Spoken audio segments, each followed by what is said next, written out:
Amantes de la naturaleza y defensores del medio ambiente. Todos los sábados a las 11 de la mañana sintoniza Radio Actual 107.1 FM para que escuches un programa que te conectará con la belleza y la importancia de nuestros ríos. Gracias a la Alianza Nacional Ríos y Cuencas de Costa Rica, llega a sus hogares para que nuestros ríos lleguen sanos al mar. Un espacio dedicado a explorar, aprender y proteger nuestros recursos hídricos. Todos los sábados a las 11 de la mañana, solo por la 107.1 FM de Radio Actual, para que nuestros ríos lleguen sanos al mar, porque juntos podemos hacer la diferencia. De frontera a frontera, de costa a costa, en 107.1, la emisora que usted prefiere, Actual FM.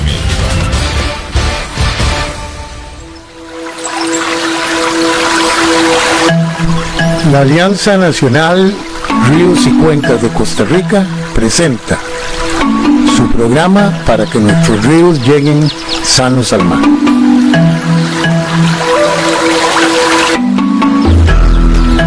Muy buenos días y bienvenidos a su programa para que nuestros ríos lleguen sanos al mar. Programa auspiciado por la Alianza Nacional Ríos y Cuencas de Costa Rica y que transmitimos todos los días sábado a las 11 de la mañana por su emisora Radio Actual 107.1 FM y por nuestras redes sociales en Facebook Live. Su servidor Ricardo Valverde Sánchez les saluda cordialmente y les agradece su sintonía. Hoy contamos con la presencia de nuestro invitado, Jan Eisner, para desarrollar el tema de hoy, el nuevo Observatorio Ciudadano del Agua, Río Machuca, Ecovilla, en San Mateo de Alajuela. Jan es diseñador de sistemas regenerativos, director de permacultura de Ecovilla en San Mateo y miembro cofundador del OCA Río Machuca Ecovilla. Jan, te damos nuestra más cordial bienvenida a nuestro programa. Feliz Año Nuevo también, extensivo para vos y para todos nuestros radioescuchas de cibernautas, y te agradecemos estar acá en nuestro espacio. Saludos cordiales. Muchas gracias y feliz Año Nuevo. Sí. El Observatorio Ciudadano del Agua, igualmente para vos, señalado, Río Machuca es uno de los más recientemente creados y desde luego en nuestro espacio queremos dar a conocer los esfuerzos, las experiencias, los alcances de este nuevo Observatorio Ciudadano del Agua. Sin embargo, debemos retrotraernos a lo que es Ecovilla. Estaba revisando tu página web, tienen una serie de proyectos sumamente interesantes en el ámbito de la permacultura, en tu especialidad, ¿verdad?, de que es diseñador de sistemas regenerativos. Han llevado también a cabo una serie de proyectos orientados a amortiguar los efectos de las emisiones de carbono, ¿verdad?, propiamente. Tienen un vivero con abundantes números o individuos de plantas, muchas de las cuales también son autóctonas. Y también, también el trabajo de extensión comunitaria que ustedes hacen.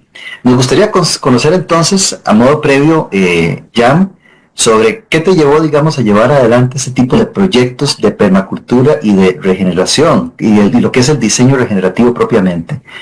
Te damos los micrófonos, reiterando nuestra bienvenida para escucharte sobre tu experiencia. Adelante, por favor. Gracias. Para empezar, tal vez la permacultura es un concepto que viene de Australia.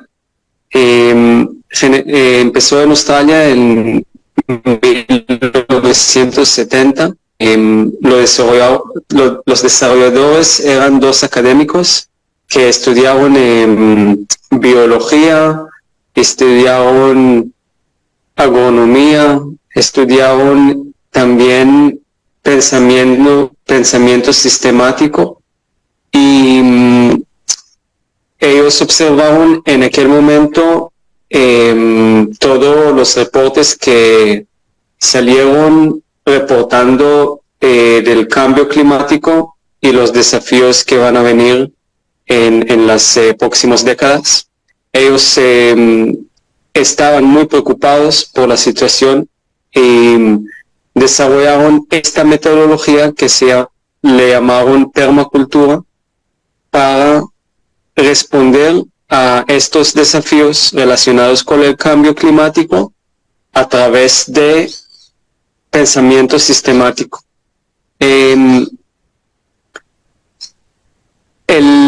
término permacultura viene de dos palabras, es un conjunto de dos palabras. Cultura permanente. Y eso es lo que ellos preguntaron, o el propósito de ellos era cómo el ser humano puede desarrollar una cultura permanente.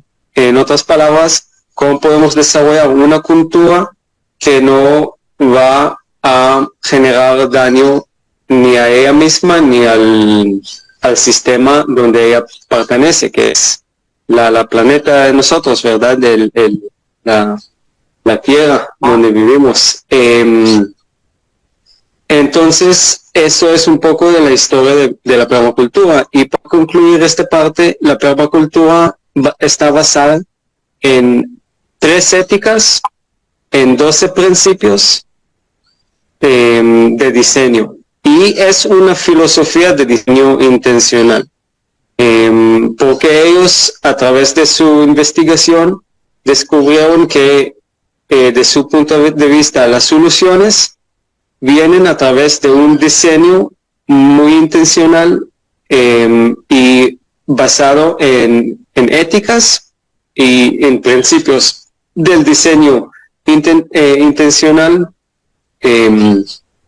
que está basado también en el pensamiento sistemático, que eso es un parte muy importante, porque entendiendo ellos que muchos de los problemas que estamos experimentando están relacionados al, podemos decirlo así, el pensamiento científico, que en su fundación el concepto básico era cómo podemos aislar elementos para estudiarlos. Es una metodología muy reduccionista, que va reduciendo los elementos a un solo elemento para estudiarlo, pero a través de este proceso reduccionista se pierde la interconectividad de los elementos y la función que cada elemento tiene en su sistema.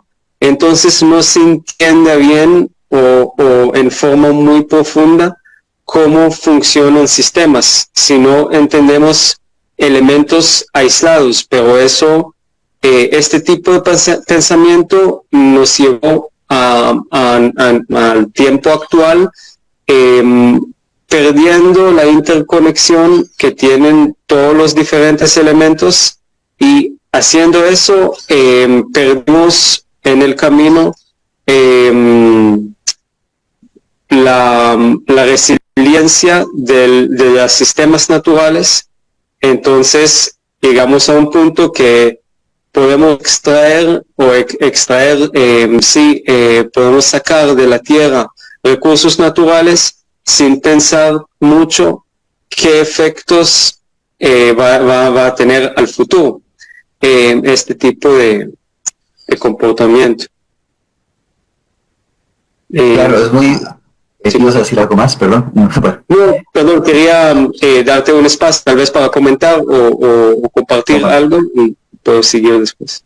Claro que sí, no, todos estos conceptos que nos comentas, Jan, pues se vinculan precisamente con generar, digamos, sistemas más holísticos, digámoslo de esa forma, en contraposición a los sistemas fragmentados, ¿verdad? Hablaste claramente sobre lo que es la permacultura y cómo la permacultura viene pues a incorporar los distintos elementos, no de una forma, o pretende, busca, ¿verdad? El anhelo de la permacultura es precisamente generar sistemas que sean más interconectados, más holísticos, en contraposición a la fragmentación, ¿verdad?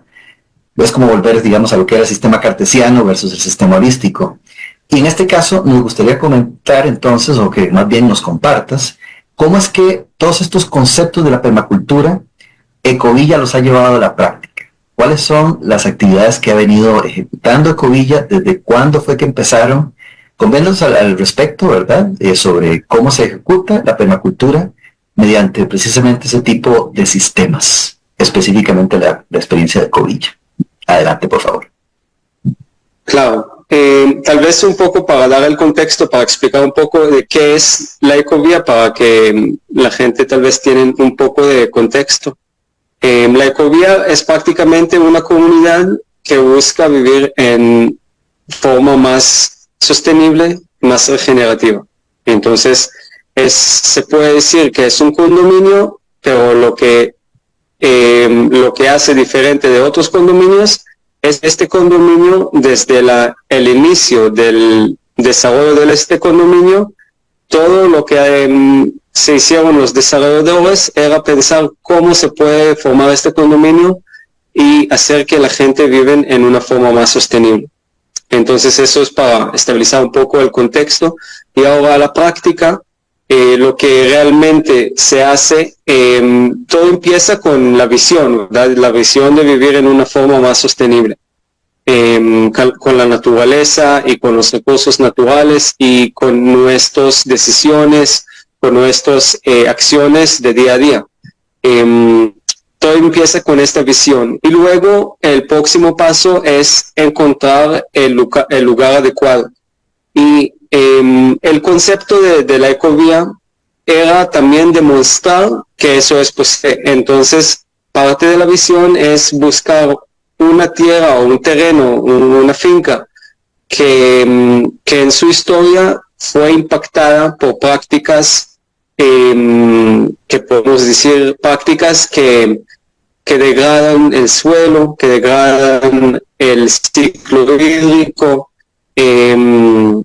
y este desafío es lo que Ecovía busca, porque ellos buscan conseguir estas fincas tal vez abandonadas, tal vez impactadas, y demostrar cómo se puede regenerar el suelo, cómo se puede regenerar el ciclo hídrico, y al mismo tiempo también dar un espacio para el ser humano vivir en armonía con la naturaleza. En práctica, bueno, se busca una finca, ¿verdad? Una finca que tiene esta criteria de una finca impactada, y después viene una fase de diseño donde se desarrolla el plan maestro a través de estos principios de diseño de permacultura. La primer guía o el guía principal para desarrollar un plan maestro a través de los principios de la naturaleza de permacultura es el agua. Entonces, el agua es el base del diseño, tanto como respetar los flujos naturales del agua, respetar cualquier quebrada, cualquier río, los retiros, nacientes y demás, pero también pensando cómo podemos optimizar el ciclo hídrico, cómo podemos restaurar, regenerar el ciclo hídrico en este terreno. Y muchas veces este terreno, por el uso del suelo, por el uso del tierra, la tierra que tiene problemas como erosión, tiene tal acercamiento del ganado tratando de beber agua, pero también de refrescarse, pero se hacen daño, ¿verdad?, a los bancos y se genera erosión. Y entonces todo eso el plan maestro toma en cuenta, y todo el diseño va a través de prácticamente del movimiento del agua, y también cómo podemos rehidratar este paisaje. Entonces, el plan maestro incluye todos los elementos que este condominio, esta comunidad va a tener, tanto como los diferentes lotes y el área comercial, si tiene uno. Y esto es el fase del plan maestro, y en esta fase también pensamos de muchas diferentes soluciones. Por ejemplo, en Ecovía San Mateo, que es una nueva ecovía que estamos desarrollando en este momento, parte de la toma de decisiones, por ejemplo, cuando había que encontrar una solución para las aguas negras, por ejemplo, que cada condominio tiene que solucionar eso. Hay condominios que se usan pozas sépticas, otros condominios se usan sistemas más convencionales, pero sabemos que cada una de estas soluciones normalmente tiene un costo ambiental. Puede ser polución que tiene un tanque séptico fallado que nadie tomó cuenta y está las aguas negras está saliendo y contaminando el terreno, o puede ser también la excavación que tiene cuando hay que meter tubería y todo eso tiene un impacto muy grande. Entonces, en este caso, decidimos solucionar las aguas negras con una compañía local que se llama Bionest, que ellos tienen un producto muy, muy interesante que es una planta de tratamiento biológica individual, es por casa. Entonces, eso evita la necesidad de poner una línea de tubería para mover todas las aguas negras y centralizar todo.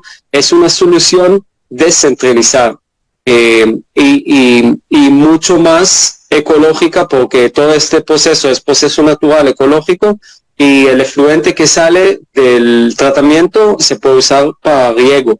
Entonces tiene muchos, y eso es solo un ejemplo de estos tipos de soluciones que estamos buscando e implementando, ¿verdad? También tenemos mucho enfoque en la seguridad alimentaria de alimento. Tratamos de cultivar mucha comida aquí en el sitio, también usando prácticas regenerativas para cultivar los cultivos. Sí.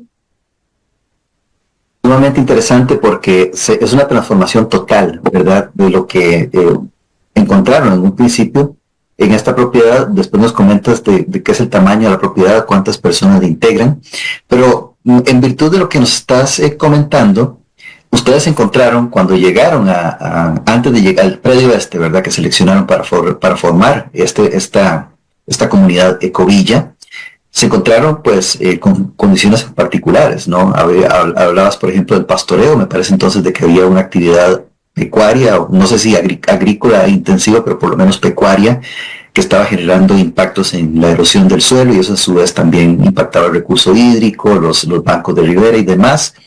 Comentanos entonces de qué fue lo que encontraron ustedes cuando llegaron, porque decías que era un predio altamente impactado, ¿no?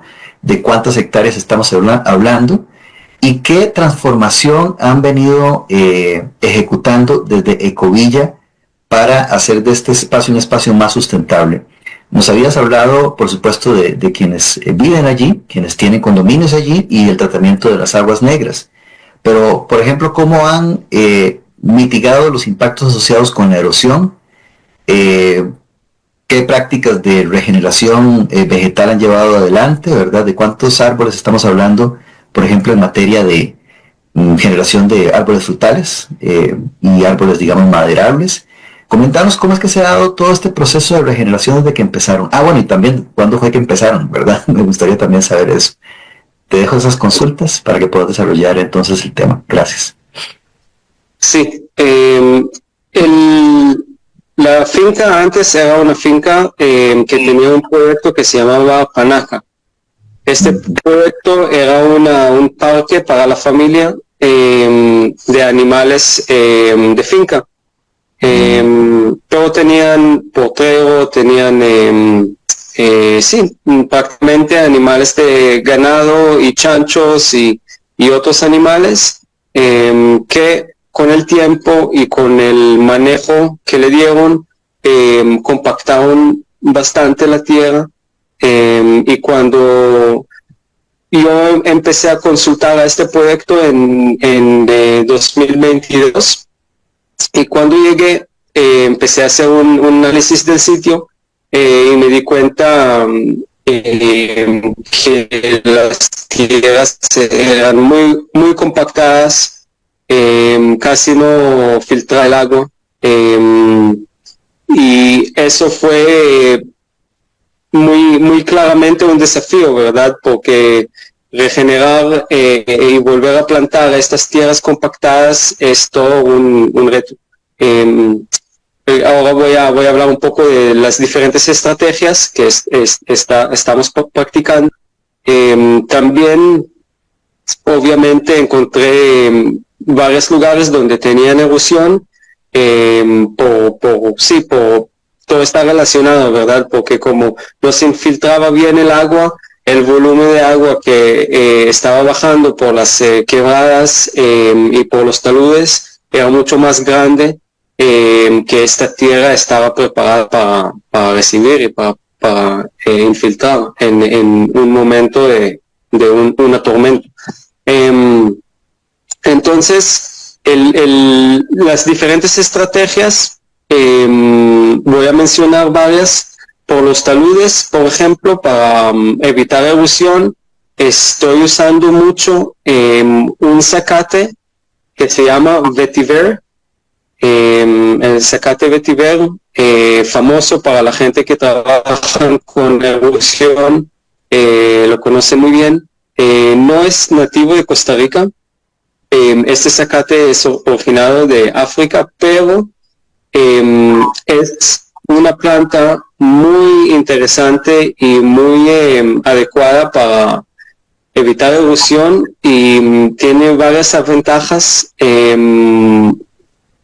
Uno de estos, por ejemplo, es que es sumamente resistente a la sequía. Y aquí, donde estamos ubicados, hay una temporada seca bastante larga de 5 o 6 meses, muy fuerte la sequía. Entonces, esta planta, como está tan resistente a la sequía, nos sirve mucho. También tiene la capacidad de profundizar sus raíces, su sistema radicular, hasta 12 metros bajo la tierra. Entonces, es impresionante el sistema radicular de esta planta.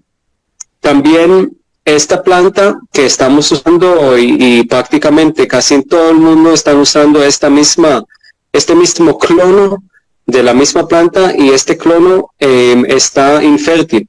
Entonces, ella no puede reproducir por semilla. Y es una ventaja cuando no queremos, más que todo, cuando no es una especie nativa, no queremos para nada que esta especie de repente empieza a reproducir solo y convirtiéndose a una planta invasora. Entonces, esta es una gran ventaja, que ella puede reproducir por semilla, entonces no empieza a ser agresiva ni nada. Ella crece por cepas y queda bastante controlada, muy fácil controlada.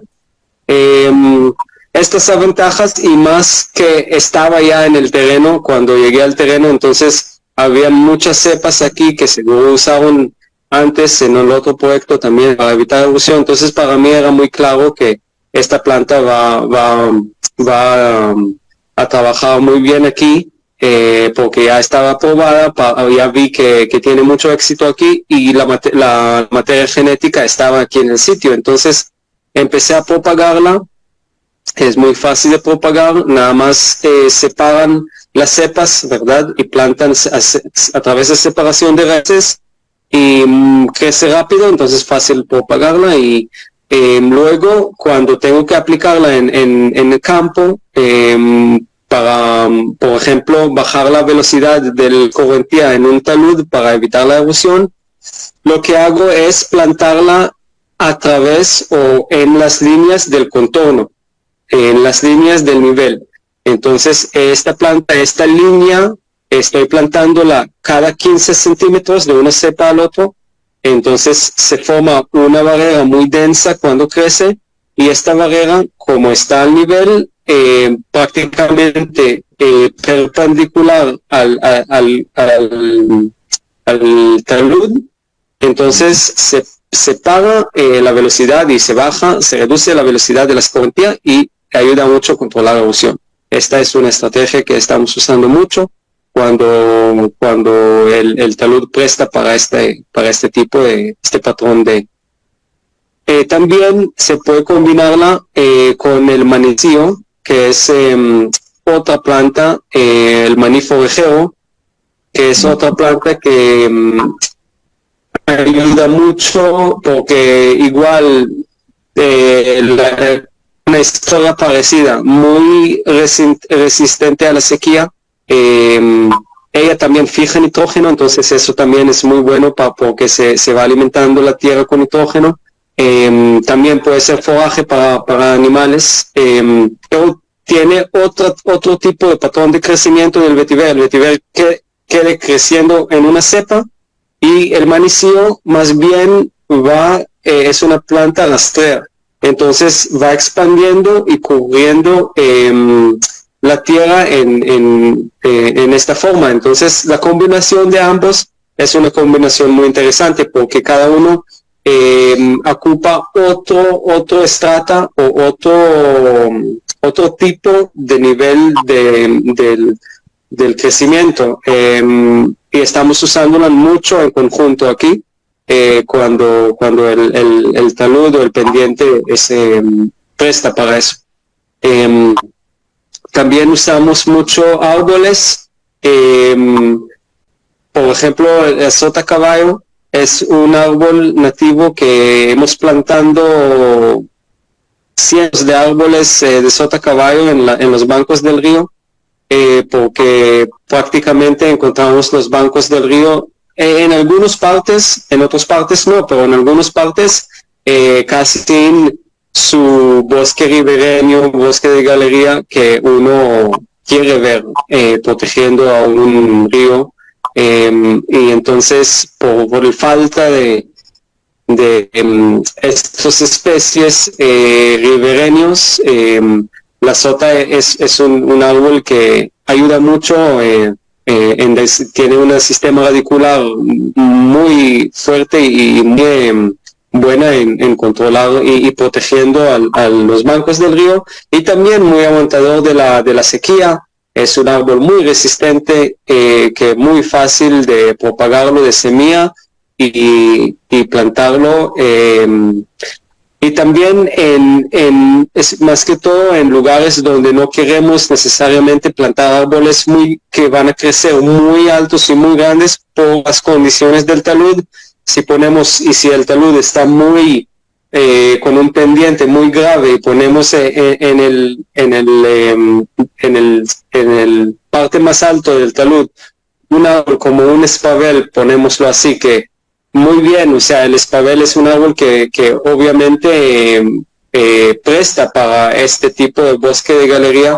Es un árbol que se encuentra mucho, pero es un árbol que va a crecer muy grande, y si el talud no está muy fuerte y se puede caer con el talud con el árbol. Entonces la sota es un árbol que queda relativamente bajo y no va a ser un árbol tan grande y pesado como el espabel. Entonces presta para lugares un poco más vulnerables, ponémoslo así, pero igual queremos ver la diversidad completa de un bosque ribereño, y tratamos de combinar mucho más especies que lo voy a mencionar aquí, pero eso es la idea en general. Claro, sumamente interesante porque son obras de recuperación de suelos, como bien explicabas, nada más como para hacer una suerte de resumen, ¿verdad?, de todo lo que nos acabas de relatar. Estrategias de recuperación de los suelos con especies herbáceas, ¿verdad?, especies y digamos árboles de un muy grande fuste, pero con un sistema radicular muy fuerte. Tal vez nuestros radioescuchas, si no están familiarizados con el sota caballo, que precisamente tiene un sistema radicular que ayuda a retener, digamos, la escorrentía, en algunos casos, la erosión del suelo, pues lo que hace es retener, dar una suerte de amortiguamiento a suelos que han sido altamente degradados y que han sido objeto, pues, o de derrumbes o de prácticas de remoción total de la cobertura boscosa, y por lo tanto, pues, los suelos erosionan y los suelos, pues, generan todos estos movimientos masivos de tierra, en algunos casos, cárcavas, como le llamamos también acá, ¿verdad? Y que todas estas estrategias basadas en la naturaleza, el uso de especies que ayuden a retener, digamos, los suelos, ¿verdad? También lo que significa el retener o recuperar el humus, ¿verdad? La capa fértil de los suelos, ¿verdad? Todo eso es de suma importancia para la regeneración, ¿verdad? Se empieza por los suelos, ¿verdad? Con toda la microfauna y microflora que existe en los suelos, para, digamos, generar una estructura, podemos decirlo de esa forma, de la flora, ¿verdad? Con criterios de regeneración. Hay una consulta que me queda con respecto a específicamente el tramo que tutela. Vamos a hablar entonces de cómo todo este proyecto de Ecovilla, con todos los elementos que nos acabas de compartir, cómo ha ido, voy a utilizar el término, cómo ha ido reclutando personas interesadas en unirse a este proyecto, ¿verdad? Tanto dentro del predio de Ecovilla, después nos comentas de cuánto terreno estamos hablando, ¿verdad? En términos de hectáreas o de acres, cuáles son las personas que la conforman, además de quienes lo fundaron, y el tramo que tutelan son 2.450 metros del río Machuca, el que está siendo tutelado por parte de el nuevo Observatorio Ciudadano del Agua, Río Machuca, Ecovilla, pero que tiene como bagaje todo lo que nos acabas de comentar.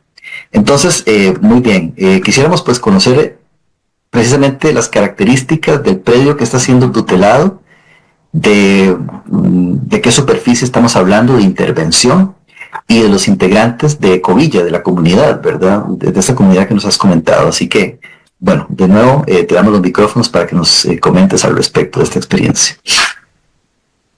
Sí, el fundador del proyecto Ecovilla se llama Marcelo Valanci. Él es el desarrollador y el fundador que trae la visión y este proyecto, la nueva Ecovilla San Mateo, está basado, inspirado de la primera Ecovilla que está muy cerca. Estamos como 7 kilómetros de la Ecovilla original, que es un proyecto que empezó hace 12 años. Ya tiene una comunidad que está muy desarrollada y mucha gente vive ahí. Pero este proyecto nuevo todavía está en el fase de construcción. Lo que mencioné, que es la nueva Ecovilla, o que le dicen Ecovilla San Mateo. Todavía no viven gente aquí, todavía el proyecto está en el proceso nada más estamos trabajando en desarrollar el proyecto, pero todavía no viven gente aquí. Sí. Y el tramo que seleccionaron, coméntanos por favor el tramo que seleccionaron para tutelar de 2.450 metros del río Machuca. Nos gustaría que nos comentaras, por qué seleccionaron la particularidad de ese transecto que seleccionaron, profundizar si se quiere en las obras de intervención que han hecho para regenerar también el agua. Podemos hablar de regeneración del agua, ¿no? Del cuerpo hídrico, que lleva adelante el Observatorio Ciudadano del Agua, el Río Machuca, Ecovilla. Entonces, por favor, coméntanos sobre la particularidad del segmento que seleccionaron, que ustedes tuvieron a bien inscribir en el programa Bandera Azul Ecológica, categoría microcuencas. Sí, bueno, como mencionó, el terreno tiene este lindero con el río Machuca. Y el río Machuca es un río sumamente lindo. Creo que toda la gente que tenía la fortuna de conocerlo puede decir lo mismo, que es un lugar realmente maravilloso. Pero también es una fuente de agua sumamente importante para las comunidades que viven aquí en la zona, tanto como San Mateo y Orotina. Es una fuente de agua muy importante, que estas comunidades están dependiéndose de estas aguas. Y también sabemos que el río, esta misma agua, también carga los acuíferos subterráneos donde estamos aprovechando estas comunidades para que lleguen agua a sus casas a través de allá y demás, pero todo viene de nacientes, de captaciones, de aguas subterráneas.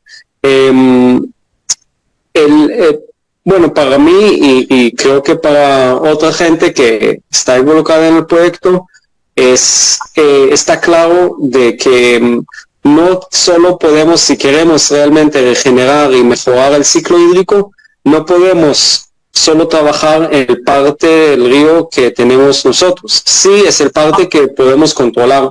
En alguna manera podemos tomar decisiones que van a impactar esta parte del río, pero entendimos que no es suficiente. O sea, si queremos realmente mejorar, ayudar al río y regenerar este ciclo hídrico, tenemos que expandirnos y tenemos que trabajar con todas las comunidades en la cuenca, porque la cuenca es como hemos hablado antes, es un conjunto, es un sistema entero. No podemos aislar solo el parte del río que tenemos nosotros si queremos realmente llegar a generar un impacto positivo.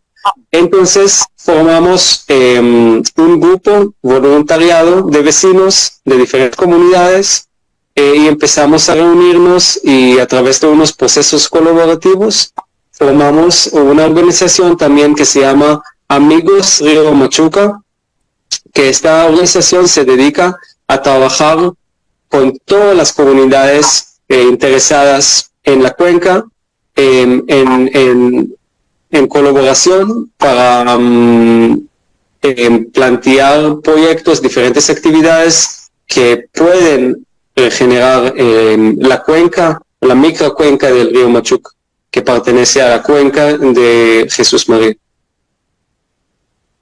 Acá es donde entonces me gustaría consultarte, porque acabas de agregar un elemento de suma importancia, la forma en que Ecovilla como proyecto y a la hora el nuevo Observatorio Ciudadano del Agua del río Machuca se integra con comunidades vecinas a nivel de microcuenca y subcuenca, ¿verdad? Eventualmente, bueno, como es un tributario de este río Jesús María, uno de los más contaminados, debemos decir también, lamentablemente, en nuestro país, pues viene siendo de suma importancia llevar adelante una serie de prácticas de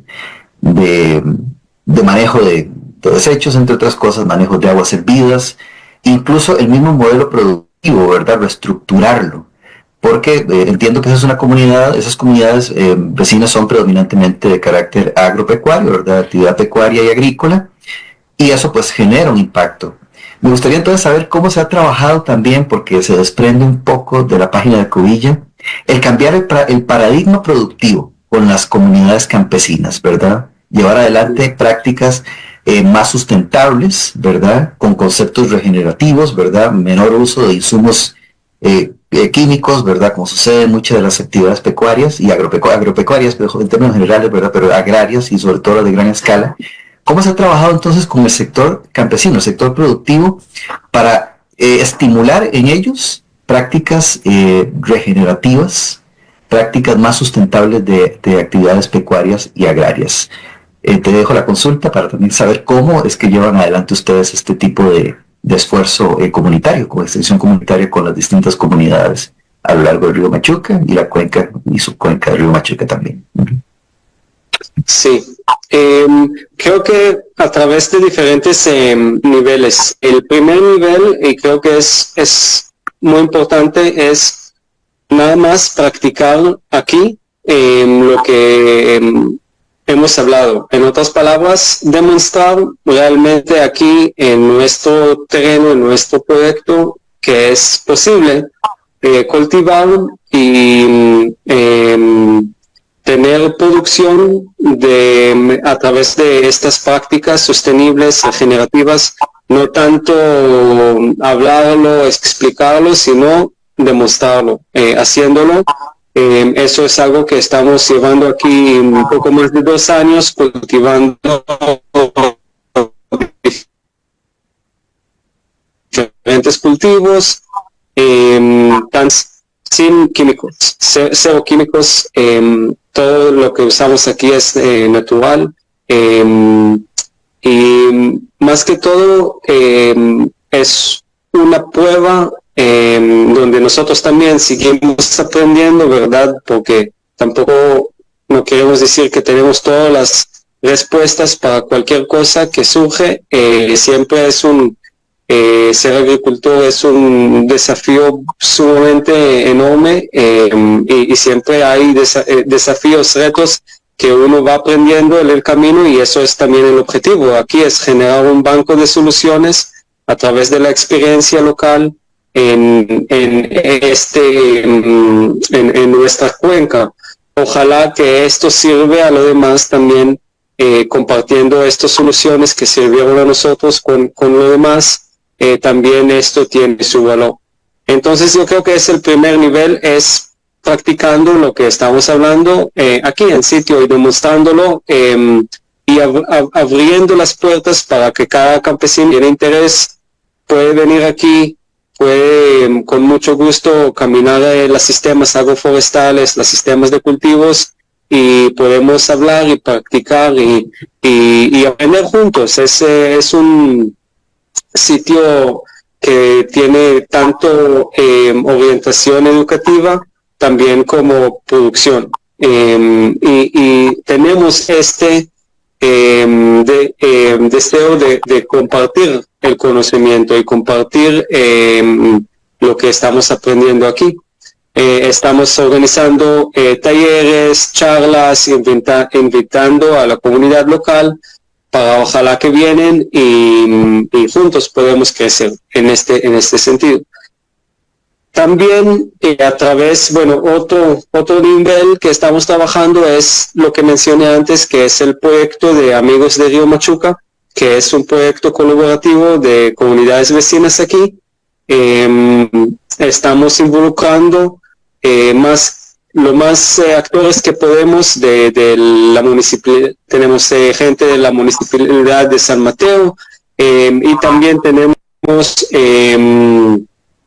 gente que tiene fincas aquí en la zona, y prácticamente reunimos y trabajamos con Carlos Espinosa, que es Carlos tiene mucha experiencia trabajando con proyectos de conservación, tiene mucha experiencia facilitando procesos colaborativos, y él está facilitando con este grupo de Amigos de Río Machuca un proceso colaborativo donde estamos trabajando para formar una cartera de proyectos donde vamos a poder aplicar a fondos y empezar a implementar estos proyectos. Todos estos proyectos están formados a través de este proceso colaborativo, trabajando con las comunidades locales en la cuenca.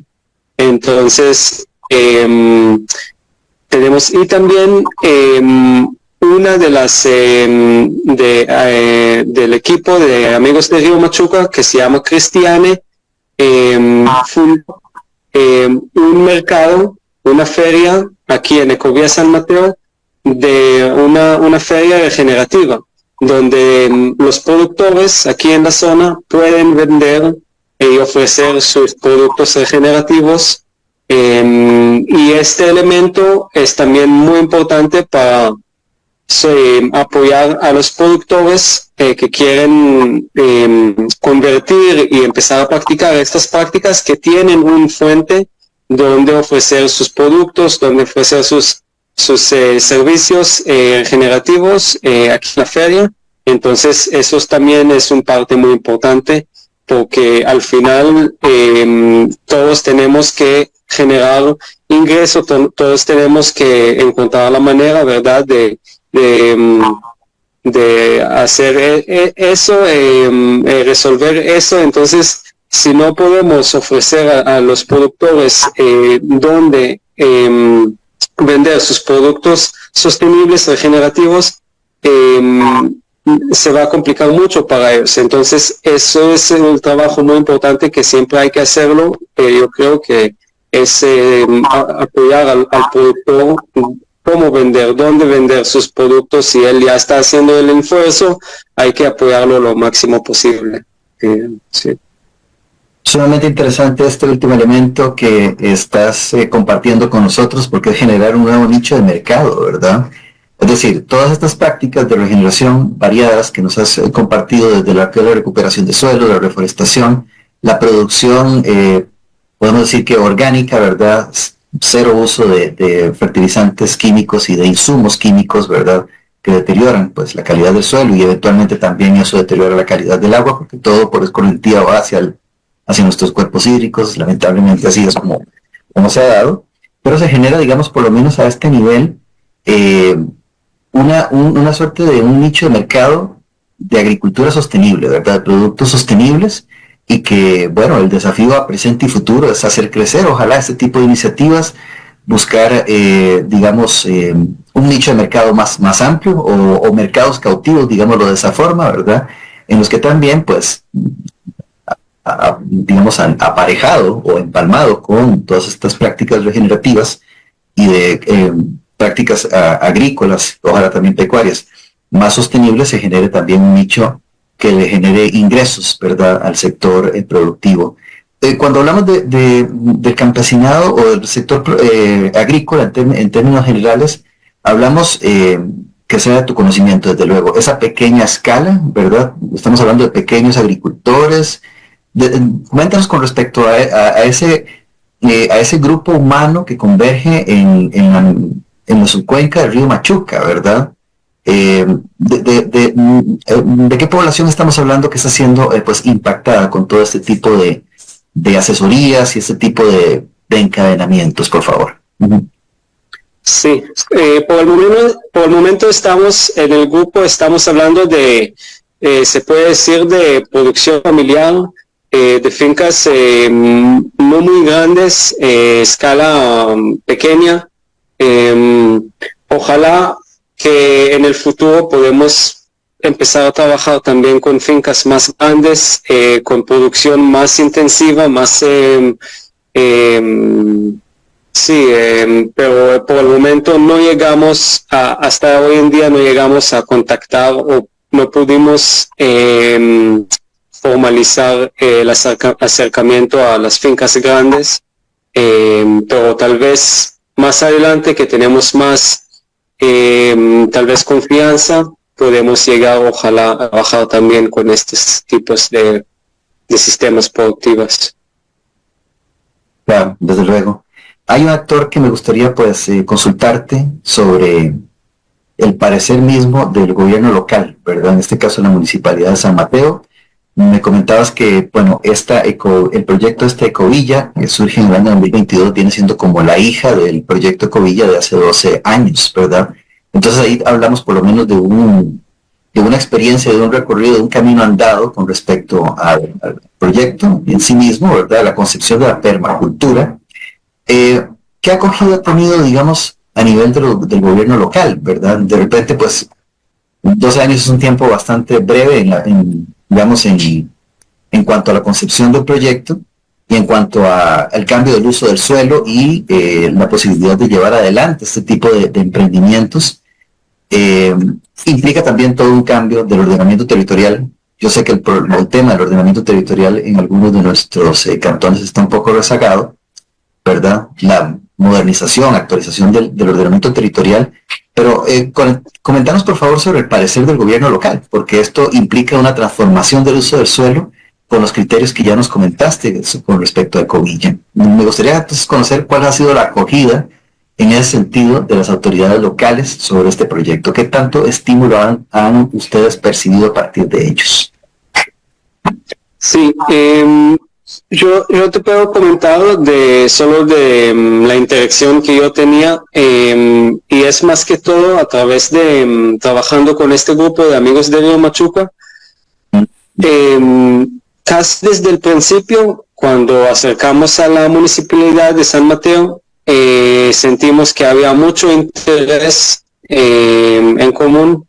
De hecho, Isabela, que es el gerente oriental de la Municipalidad de San Mateo, nos apoyó mucho y participó en las reuniones de nuestro grupo, siempre ofreciendo las salas de reuniones cuando necesitamos para reunir, y sentimos mucho apoyo de la Municipalidad de San Mateo, y mucho interés y mucho ambición también en trabajar juntos, en lograr hacer cambios relacionados con el consumo de agua, y mejorar.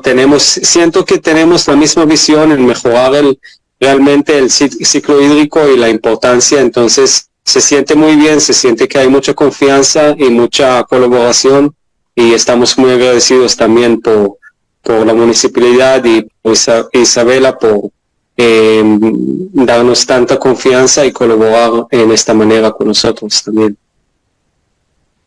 Es grato saber que efectivamente han contado en este sentido, entonces, con un espaldarazo, un respaldo, en este caso, ¿no?, del gobierno local, ¿verdad?, que comparten, digamos, criterios, comparten propósitos y comparten, pues, una visión de regenerar espacios, ¿verdad?,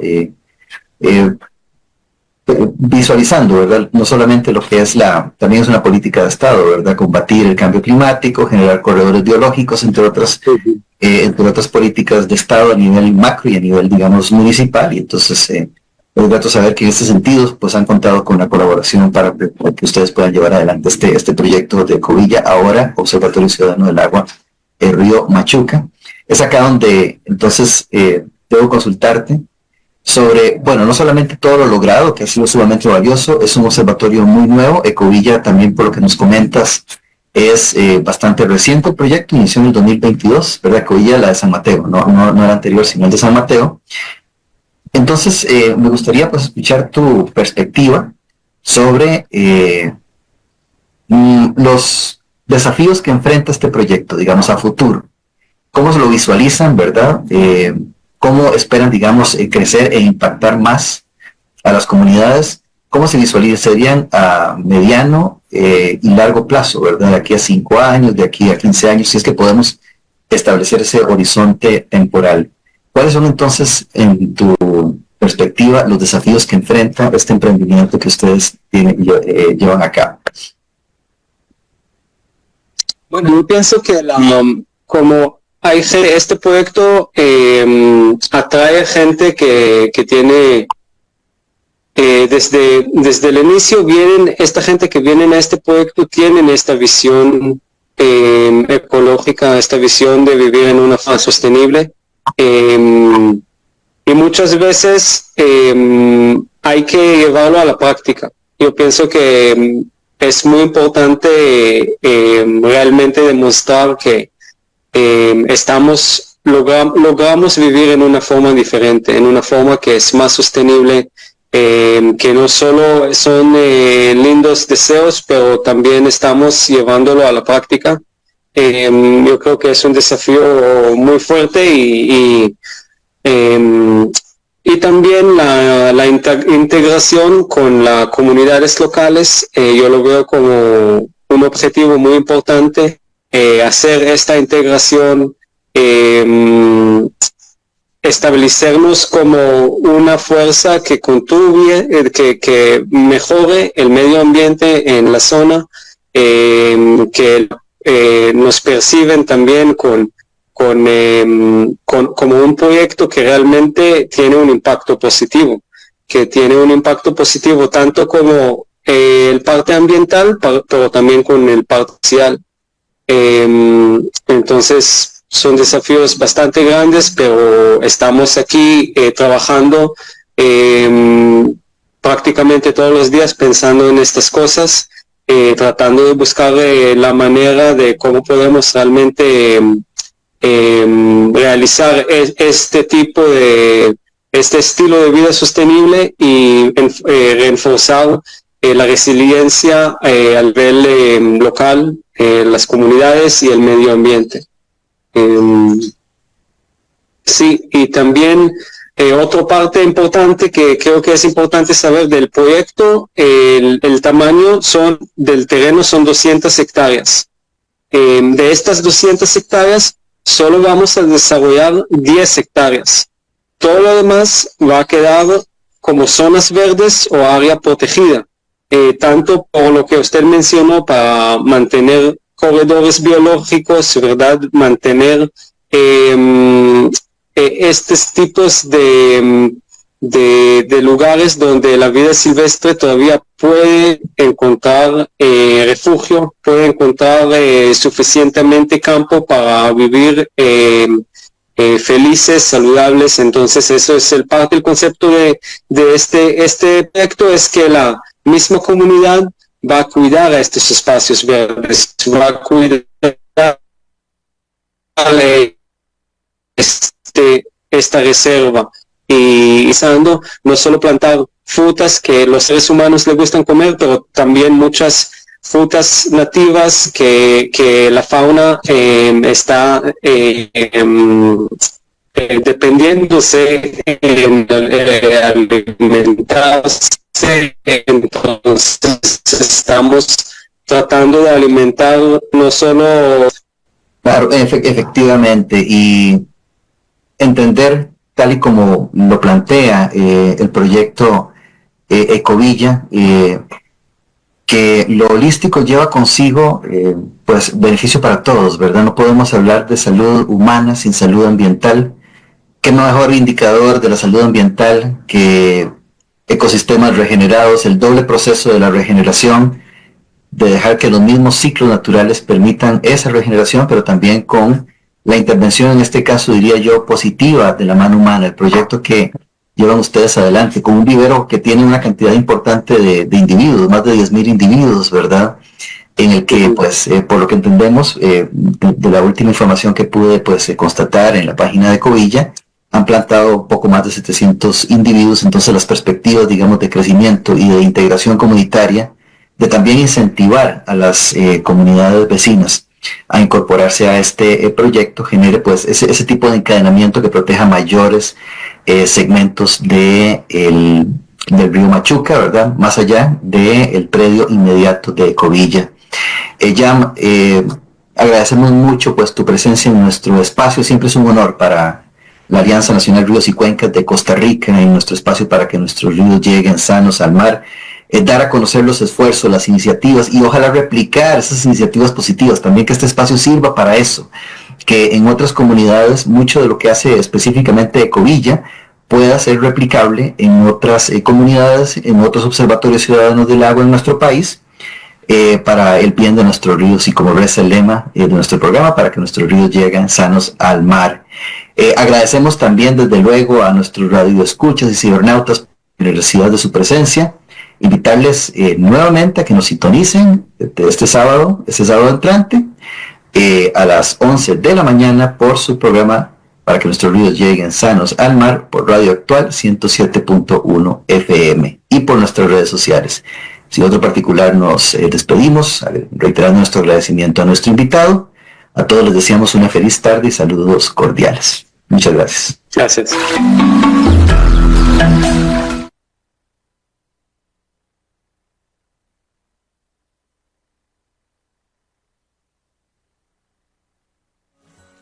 Amantes de la naturaleza y defensores del medio ambiente. Todos los sábados a las 11 de la mañana sintoniza Radio Actual 107.1 FM para que escuches un programa que te conectará con la belleza y la importancia de nuestros ríos.